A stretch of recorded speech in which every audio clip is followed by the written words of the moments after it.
আসসালামু আলাইকুম ফ্রেন্ডস, আমি সাইফুল ইসলাম ফ্লাটার বাংলা টিউটোরিয়ালে আপনাদের স্বাগত জানাচ্ছি। এখানে আমি ফ্লাটার অ্যাপের ফাইল ফোল্ডার স্ট্রাকচারটা ওভারভিউ করব। অ্যাপের ভেতরে কি কি ফাইল আছে, কি কি ফোল্ডার আছে, কোন ফোল্ডার কোন ফাইলে আমরা কাজ করব, কোন ফাইলগুলোতে আমরা কাজ করব না, বিস্তারিত আমি তুলে ধরার চেষ্টা করব। গত ভিডিওতে আমরা একটা কমান্ড লাইনের মাধ্যমে ফার্স্ট অ্যাপ একটা প্রজেক্ট ক্রিয়েট করেছিলাম। সেই প্রজেক্টটা আমি এক্সকোডে ওপেন করেছি। এখানে প্রত্যেকটা ফোল্ডার স্টেপ বাই স্টেপ আমি আপনাদেরকে বোঝানোর চেষ্টা করব। ফার্স্টে আমরা দেখতে পাচ্ছি ডার্ট টুল নামে একটা ফোল্ডার। সেই ফোল্ডারের ভেতরে ডার্ট টুলের প্রয়োজনীয় জিনিসগুলো আছে। এই ফোল্ডারের ভেতরে আমরা কোনো কিছু অ্যাড, ডিলিট, রিমুভ করব না। এটা মূলত ডার্ট টুলটাই ম্যানেজ করবে। তারপরে আমরা একটা ফোল্ডার দেখতে পাচ্ছি .id। এটা মূলত অ্যান্ড্রয়েড স্টুডিওর জন্য। এই ফোল্ডারের ভেতরে আমরা কখনোই কোনো মুভমেন্ট করব না, কোনো ফাইল ডিলিট, আপডেট, রিমুভ করব না। যেভাবে আছে সেভাবে থাকবে।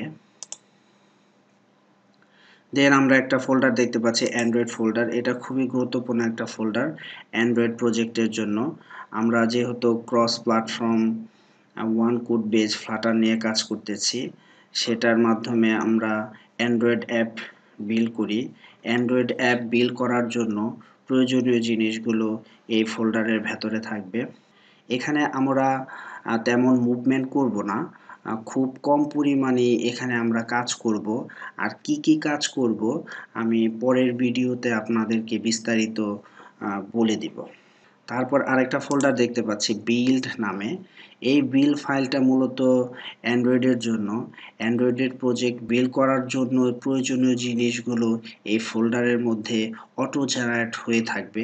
এই অটো জেনারেশনের কাজটা মূলত ফ্লাটার এইচডিকেই করে থাকবে। তো এখানেও আমাদের মুভমেন্টটা তেমন হবে না, এটা মূলত ফ্লাটার এইচডিকেই হ্যান্ডেল করবে। তারপর আমরা একটা ফোল্ডার দেখতে পাচ্ছি iOS নামে। iOS এর জন্য অ্যাপ বিল্ড করার যে ফাইল ফোল্ডারগুলো থাকা দরকার, সে ফাইল ফোল্ডারগুলো এখানে আছে। আমরা এখন উইন্ডোজ মেশিনে আছি। তো উইন্ডোজ মেশিনে যেহেতু আছে, আমরা iOS এর জন্য অ্যাপটা বিল্ড করতে পারবো না। iOS এর জন্য অ্যাপ বিল্ড করতে হলে আমরা ম্যাক মেশিনে গিয়ে অ্যাপটা বিল্ড করতে হবে। ওই iOS এর জন্য প্রয়োজনীয় জিনিসগুলোই এখানে মূলত থাকে। এখানে ফ্লাটার এসডিকে এটা নিজে এটাকে হ্যান্ডেল করে। তো এখানে আমাদের মুভমেন্টটা তেমন হবে না, খুব কম পরিমাণে আমাদের মুভমেন্ট এখানে হবে। দেন আমরা একটা ফোল্ডার দেখতে পাচ্ছি লিভ ফোল্ডার। এটা খুবই গুরুত্বপূর্ণ একটা ফোল্ডার।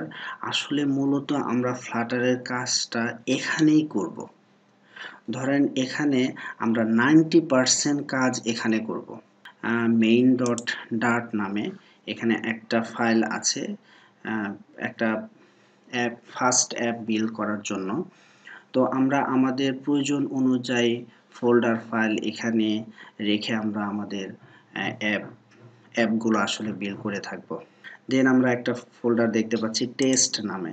ধরেন আমরা যে কাজগুলো করলাম, যে ফাংশনগুলো লিখলাম, সেই ফাংশনগুলো টেস্ট করার দরকার পড়বে।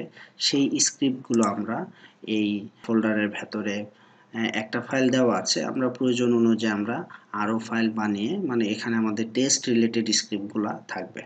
দেন আমরা একটা ফোল্ডার দেখতে পাচ্ছি git ignore। এটা মূলত গিটের জন্য। আর গিটটা আমরা জানি যে গিটটা হলো source code version control system. ওই গিটই আসলে এটাকে হ্যান্ডেল করবে। আরেকটা ফাইল আমরা দেখতে পাচ্ছি .metadata। এটাও আমরা কখনো যে কোনো রকম কোনো কিছু চেঞ্জ আমরা এখানে করব না।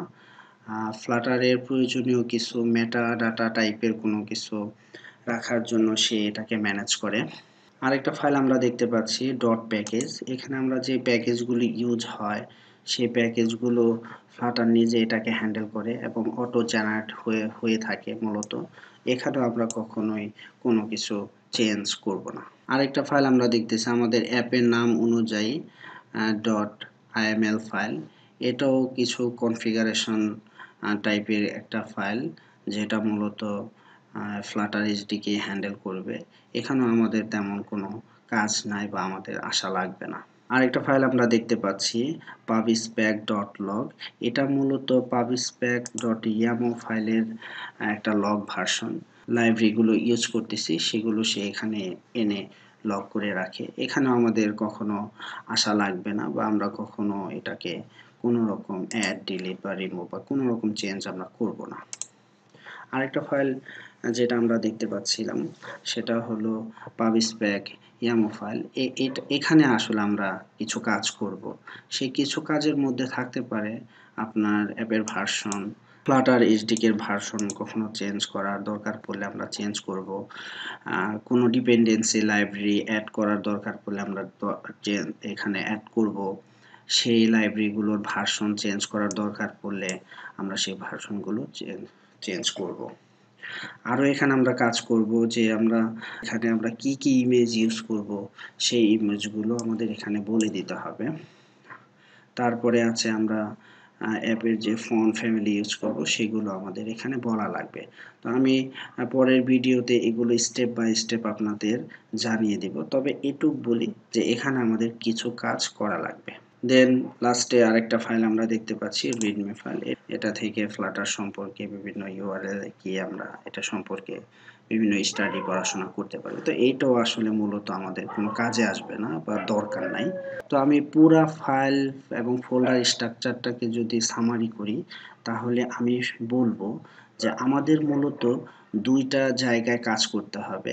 একটা জায়গা হলো লিভ ফোল্ডারের ভেতর, আরেকটা জায়গা হলো কোনো সময় ডিপেন্ডেন্সি চেঞ্জের দরকার পড়লে বা ডিপেন্ডেন্সি অ্যাডের দরকার পড়লে আমরা pubspec YAML ফাইলের মধ্যে কিছু কাজ করব। তো এই দুইটা ফাইলের মধ্যে আসলে আমাদের মুভমেন্টটা বেশিরভাগ হবে। আজকে মূলত আমি আপনাদেরকে একটু এটার ফাইল এবং ফোল্ডার স্ট্রাকচারটা পরিচয় করাই দিলাম। আমার আজকের টপিকটা এটাই ছিল। ভালো থাকবেন, সেফ থাকবেন। আসসালামু আলাইকুম।